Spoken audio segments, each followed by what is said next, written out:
Let's build a monorail. This is a city boosterism kind of slogan. If we build it, they will come. That was the movie Field of Dreams. And the monorail, of course, was from The Simpsons. And the idea is if you've got public amenities in your community, it's going to attract the right sort of people. So if you've got a small town and you want to attract a specialist, a doctor who's a specialist, you're going to have to make sure that your community has got the amenities to attract that specialist to your community. And then you've got to try and guess. I mean, there's not usually one specialist you need in medicine. There's probably 36 specialties or more, even, more obscure ones. But, to have in your community, to have a number of these kind of specialists in different fields of medicine. So you've got to try and imagine what one of these doctors would like in your community. You're not really pandering to someone who works at McDonald's.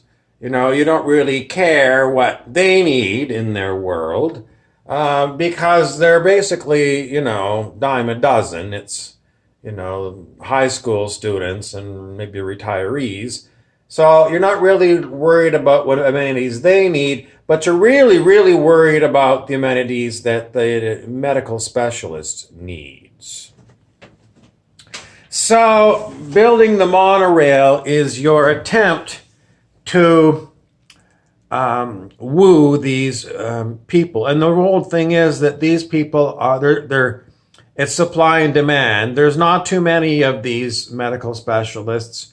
And if they don't come to your community, they're going to, and what's the other community that's next to Springfield that they have like a competitive spirit with? But they're going to go to that other city.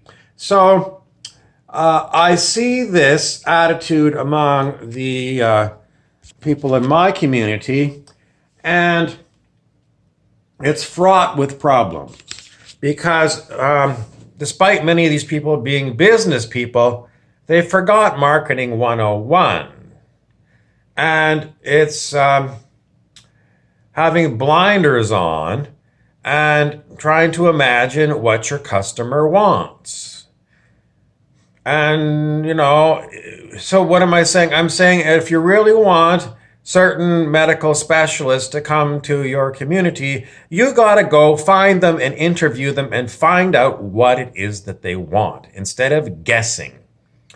Because you could spend millions and millions and millions of public money trying to attract these people and building a monorail and then discovering that they like skateboarding. Oops. So it's Marketing 101. You got it before you spend $1, you have got to do your homework. You have got to do the marketing studies. And then I see like a bill of like $4 million for a study to see if we need a monorail. No. You do not need to spend ungodly amounts of money to high-priced consultants from the big city to do something that can be done in-house, or you could get students at your local college and university to do it as a project. Unbelievable the amounts that people want to spend on marketing studies. Anyway, and the other point is that the high-paid medical specialist has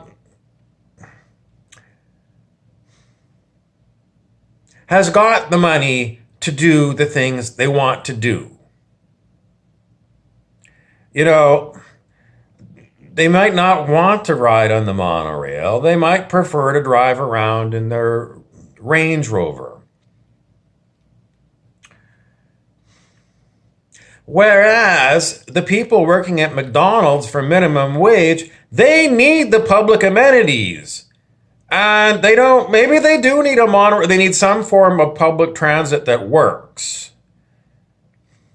So, it's basically saying I got to prioritize the medical specialist, what I guess are their wants and needs, against what I know are the wants and the needs of someone working at McDonald's. And the person at McDonald's, what do they really need?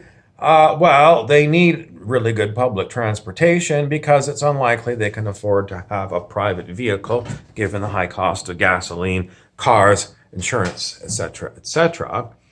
What else do they need? Well, they need really, really good path out of McDonald's and the bargain basement wages, because if there's no program in place to help these McDonald's workers get higher paying jobs, well, what are they going to do?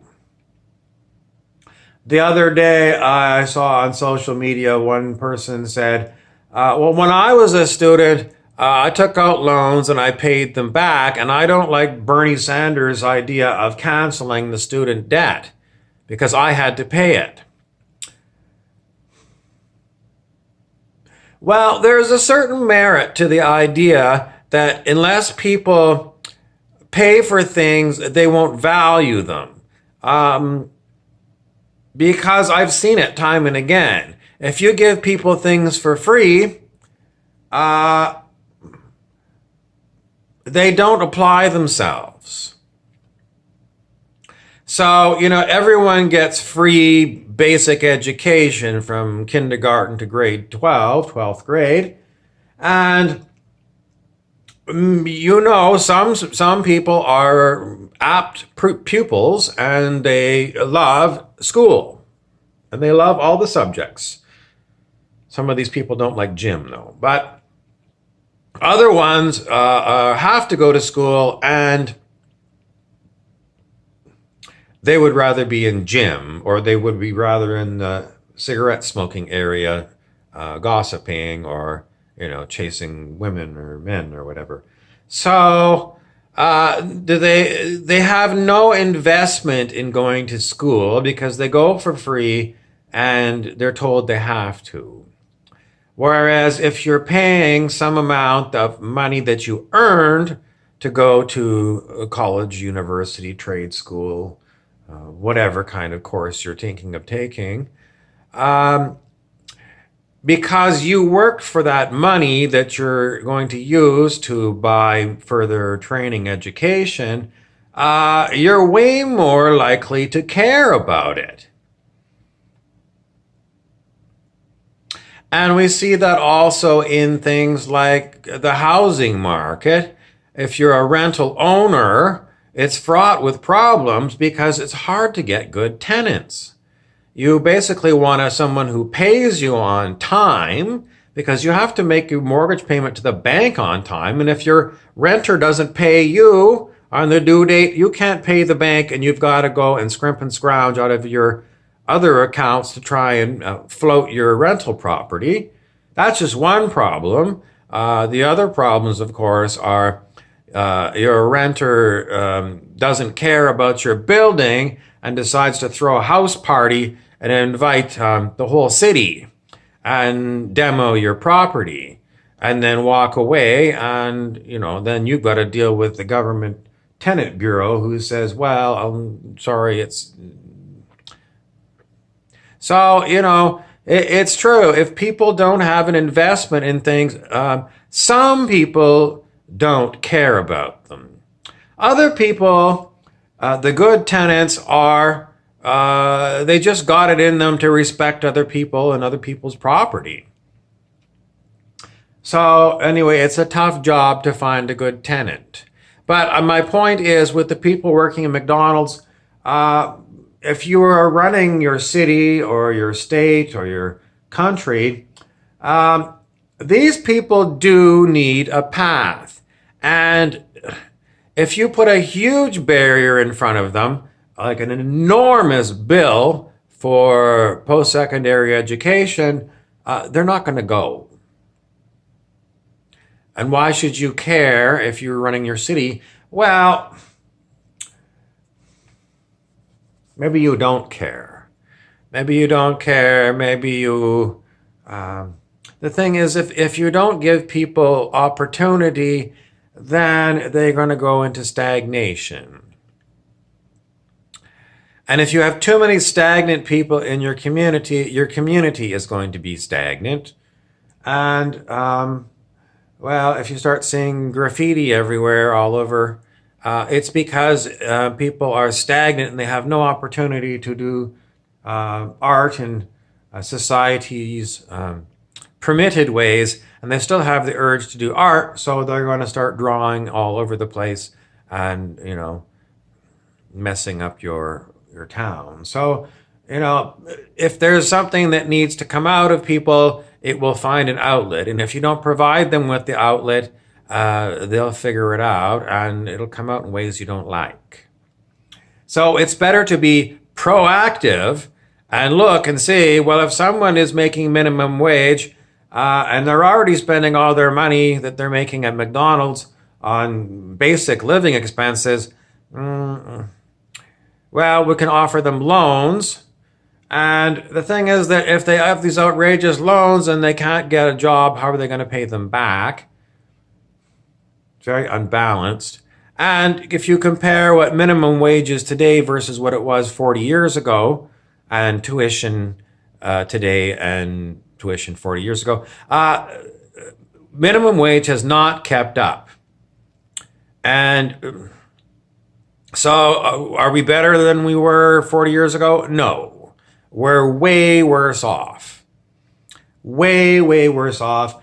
And so as far as building a monorail to attract your medical specialists,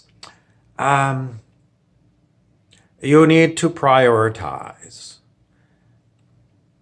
And, these overpriced mega projects, and then no one figures that once you've built the monorail, it's going to take a lot of high-priced people to maintain it and to buy replacement parts. This always I see this time and again. I see it time and again. No one in government ever seems to get the full idea that even if you're granted the money from other levels of government to build this mega project, no one figures that you've got to maintain it, and maintenance is very expensive.